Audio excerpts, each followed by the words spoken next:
Asterisk, have you ever caught yourself clinging to routines or beliefs just because that's how you've always done things? It's easy, isn't it? After all, when something feels familiar, it feels safe. But here's a gentle truth: not everything that feels familiar is actually good for us, especially as we get older. The truth is, life after 70 is not about holding on tighter. It's about letting go of what no longer serves you. Letting go doesn't mean giving up. It means making space. Space for peace, space for energy, space for the joy that's been waiting for you on the other side of old habits. So today, we're having a heart-to-heart, a warm, honest talk about 8 habits that might be weighing you down more than lifting you up. And by gently releasing them, you can live freer, feel healthier, and truly be happier. Let's begin with something subtle but powerful: the habit of saying yes when you really want to say no. Now, you might think, oh, that's just being kind.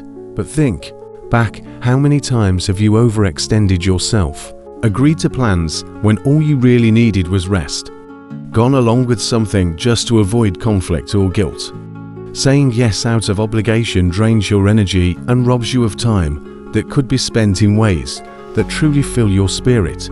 At this stage of life, your time is golden. You've earned the right to protect it. Practice saying no without explanation, without guilt, just a calm, kind no. That small shift alone can change your days from busy to meaningful. Next is something many don't even realize they're doing: comparing yourself to your younger self or to others your age. Whether it's about physical appearance, memory sharpness, or how active someone else seems to be, these comparisons creep in quietly but hurt deeply.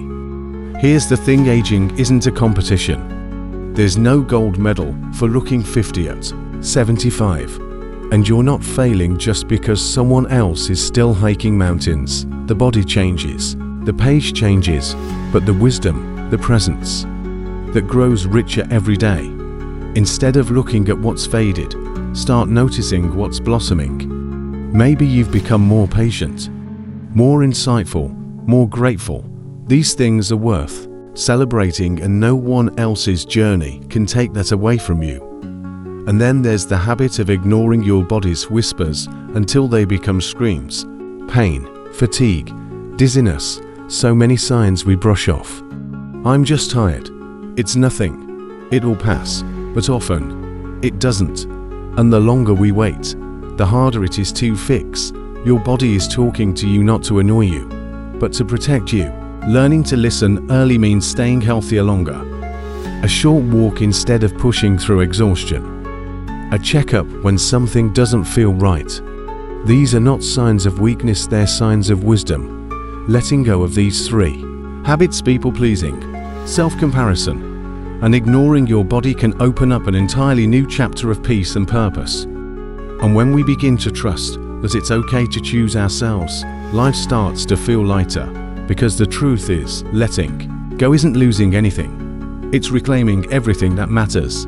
Now, if you've ever felt the weight of constantly trying to meet others' expectations, or blamed yourself for how your body has changed over time, you're not alone. Letting go of those habits is a gift you give yourself, but there are still more subtle patterns that quietly steal your freedom and joy without you even realizing it. One of the most limiting habits that shows up after 70 is holding on to clutter, both physical and emotional. We're not just talking about overstuffed closets or garages filled with maybe I'll need it someday items. We're talking about the energy these things drain from you. That dusty box of old paperwork from the 80s. The broken appliance you meant to fix 5 years ago. Every object carries a small emotional weight. Letting go of physical clutter makes space not just in your home, but in your mind. It helps you breathe easier, move freely, feel lighter. And emotional clutter is no different. That lingering grudge from years ago, that one harsh comment you replay in your mind, what is it really doing for you now? Freeing yourself from both kinds of clutter doesn't mean forgetting. It means choosing peace over burden. Think of it as trimming back the overgrowth, so you can finally see the path forward clearly again. Another habit worth releasing is over-apologizing for simply being yourself. Have you ever said, "I'm sorry, I forget things sometimes," or "Sorry, I can't move as fast as I used to," even when no one complained? We do it without thinking, but each unnecessary apology chips away at your confidence. You don't owe anyone an apology for aging, for needing help, for taking your time. You have spent decades building a life, weathering storms, raising families, solving problems, unlearning lessons that no textbook could ever teach. Stand tall in that. Replace "I'm sorry" with "Thank you for understanding." It honors both your dignity and your strength. And here's a habit many carry quietly for years: believing it's too late to start something new. Maybe it's learning to paint, writing that story you've always had in your heart, picking up a new language, or even starting a small business or joining a class. The moment you tell yourself "I'm too old for that," you shut a door that was never really locked. The truth is, you're not starting from scratch, you're starting from experience, from wisdom, from courage, and those are powerful foundations. The world is filled with stories of people who found their true joy after 70, 80, even 90. Why not you? Life doesn't end at retirement. It shifts, it opens. But only if you let it. So ask yourself, what's one small thing I've been putting off because I thought my time had passed? And what if, just maybe, your time is now?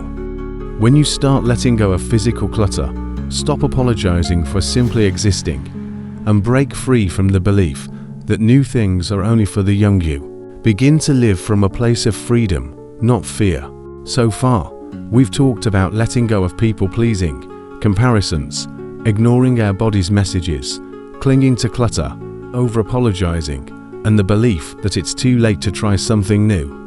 Each of these habits might seem small on their own, but together, they can quietly build a cage around your life. A cage you no longer need to live in. Now let's talk about another habit that tends to tighten that cage: worrying about things you can't control. It's human nature to worry about health, about finances, about our children and grandchildren, the state of the world. The list never ends. But past a certain point, worrying doesn't protect us, it poisons us. It keeps the mind restless and the heart heavy. There's a deep kind of peace that comes when you finally accept that some things are simply out of your hands. And that's not defeat, it's wisdom. If it rains tomorrow, you carry an umbrella. If your adult children make choices you don't agree with, you offer love, not control. And if your body changes in ways you didn't expect, you adjust with grace, not fear. Letting go of chronic worrying doesn't mean you stop caring, it means you start trusting.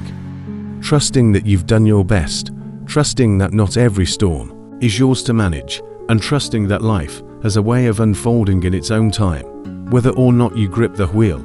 And finally, there's one more habit that keeps many people over 70 from living fully: believing that their best days are behind them. You hear it in small comments. Those were the good old days. I used to be so full of life. Now I'm just trying to get by. But what if that belief is just an illusion? What if the most peaceful, most fulfilling, most authentic version of your life is still ahead of you?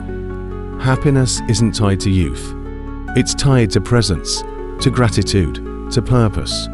You don't need to run marathons or chase big dreams anymore unless you want to. What truly matters now is how you feel in the quiet moments. How you treat yourself when no one's watching. How open your heart is to joy right now, not just in memory. Your story didn't end at 65, or 70, or 80. It's still unfolding. Every day you wake up, take a breath, and choose to show up, that's a new page.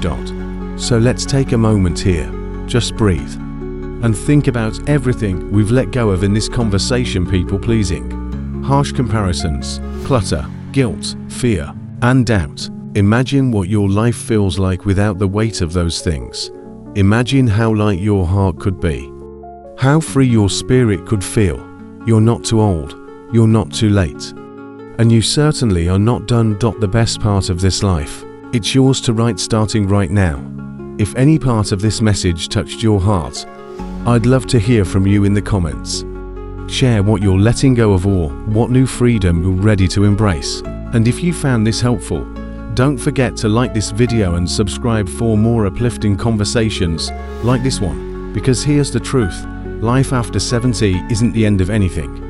It's the beginning of everything you finally have time to live for.